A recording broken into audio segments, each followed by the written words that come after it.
Жаяумұса Байжанұлы 1835-1929 жылдар аралығында өмір сүрген.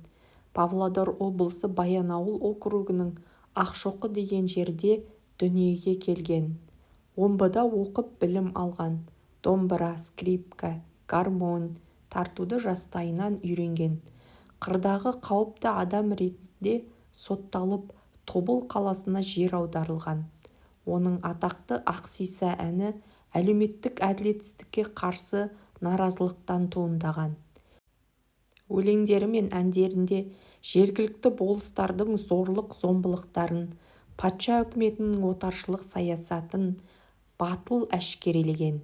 Түрмеде отырып Батыс Сібір генерал-губернаторына хат жазып, өзін әскерге жіберу жөніндегі өтінішін жолдаған. Тобыл, Орынбор, Казань, Новгород, Мәскеу, Владимир, Петербург, Польша, Литва сияқты басқа қалаларда әскери қызмет атқарған.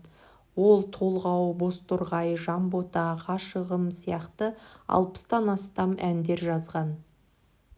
Ақпарат пайдалы болса, лүпіл басып досыңа жібер.